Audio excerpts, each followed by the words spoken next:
Joe, come in. Who? Just been announced. You're fighting Martin Bakole. Oh, let's go. So we're not scared. We're not scared, are you, Joe? Sweet as. When did you learn it was going to be Martin Bakole? It's just been announced. Well, Spencer just told me now. Put the cream on. It's clobbering time. Oh my God. I am in absolute heaven right now. I got, Joseph Parker against Deontay Wilder here. I got Jared Anderson and Bakole there. I got the Thing and Marvel Rivals. I am definitely in heaven right now.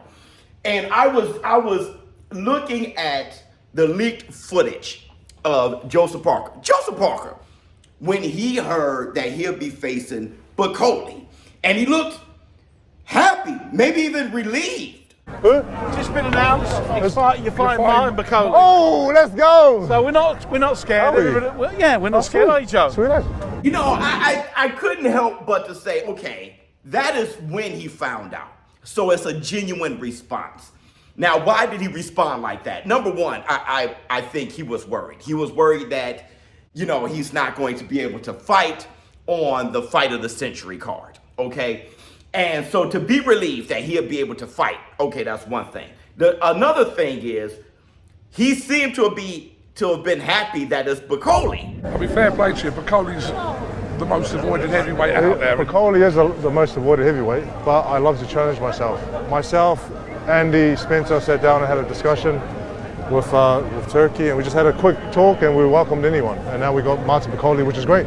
Right? Everyone's saying that he's the boogeyman. He agrees that he's the boogeyman, and it seems as though he's eager to face him. I was among the people, a lot of people, that were shocked that you said yes to Martin Bakole, who has emerged as something of a boogeyman in the heavyweight division. Did you have any hesitation about taking this fight? I wanted this fight. I wanted this fight because I want to challenge myself, and Martin Bakole's right up there. Bring him on. Is that genuine? Look, I can't help but to say it is. Okay, I know myself. I was thinking that Joseph Parker would be like, damn. But I kind of slept on it. I thought about it. And Joseph Parker, this is a guy who has fought AJ and Wilder. Who has fought AJ and Wilder and Ruiz, right? And Big Bang Zhang. Let alone he's also fought Joe Joyce, Dillian White, Chisora. I mean, this guy's resume is incredible. And to add Bakole on there, I mean, it's just not outside of the realm of imagination for Joseph Parker. This is a guy who fights 4 to 5 times a year. He's usually extremely busy. So this is a guy who has fought them all. And to add Bakole, I mean, who else is left? Right, Usyk. All right, so I'm pretty sure he wants to get past Bakole. I think he'll definitely want to fight Daniel Dubois. Put the cream on. But I'm not sure if Dubois doubles back. I think Dubois wants that fight with Usyk, and I think the Joseph Parker situation has passed, at least for the time being. Once Dubois gets healthy and everything, I think that they have set their sights, redirect their sights on Usyk, which everybody will want that fight. I had Joseph Parker beating Dubois. I think he will upset that situation, but maybe not. Okay, it was a fantastic matchup, but this is definitely Bakole versus Joseph Parker. No one's angry at that fight. Now, I thought about Bakole, and I know you guys have questions. One of the questions you had with Bakole is, what happens to the Efe Ajagba fight? This doesn't replace it, okay? The Efe Ajagba fight is in May. It's February, all right? And I know people, today's boxing, you're used to a fighter fighting once a year and shit, not being busy. February to May isn't ridiculous, all right? That makes all the sense in the world. You should want to fight before May. But on top of that, if Joseph Parker did replace Ajagba, who prefers, and no diss to Ajagba, who prefers Bakole versus Ajagba over Bakole versus Joseph Parker?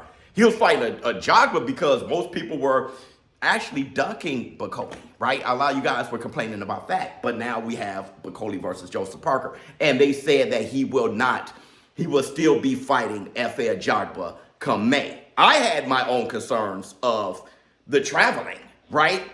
But, I saw this video of Bakole, and he's at the airport, and he's waiting for his flight. I'll live here for Addis Ababa and Addis Ababa to Saudi Arabia. So it just made me look it up. Addis Ababa, how long of a trip is that? It is slightly over 3 hours. He will be fine. And that's crazy. No jet lag, no crazy change in the day. Bakole's going to be absolutely fine. We got to fight. Now, another thing, you know, I'm sitting here just in bliss. And it just made me think, all of this major card, all these fights that we just absolutely love for the price of $25.99. You want to say it's unheard of, but it's not. It's just a throwback. Fighters fighting each other, you know, all these matchups that I'm looking at now, is a lot of it Riyadh season. You know what I'm saying? So it's just a throwback. It's the boxing revolution, especially in the heavyweight division. Everybody's just mixing it up, and you're going to see who's really the best. You're going to look back at this and be like, boy, where we were getting the matchups. It made me look back on closed circuit. See, I'm old enough to remember closed circuit. All right, pay-per-view back in the day. I remember Holyfield versus Mike Tyson. The price point for that closed circuit or pay-per-view was $20. Listen, historic fights like Duran versus Leonard, $15. Right, Frazier versus Muhammad Ali, $15. For today to have a card as lit as this with matchups like this, people aren't really mentioning the fact that Better BF is fighting Bivol in the main event for their second fight for Undisputed. Nobody's mentioned that alone. That fight alone is pay-per-view. But to have a card this stacked with a price comparable to what we were paying back in the day when boxing was at its most lit in the 70s, 80s, and even 90s, you're paying $15 to $20, all right? And this is $25.99. I am so encouraged by this. But in looking at these fights, you know, with Bakole and Joseph Parker, Joseph Parker is in for a tough fight. Now, I was looking at Bakole versus Michael Hunter, and I'm like, okay, the jab, quick hands. And I think that's what Jared Anderson was kind of depending on. I think, yeah, he's kind of getting his ass whipped right now. But this is where he'll get his ass whipped pretty much all fights, starting at the end of the first round. But I think that's what Jared Anderson was depending on. Fast hands, a good jab. Joseph Parker, he has those things. But then it looks like Bakole adjusted to that because the way he just destroyed Jared Anderson.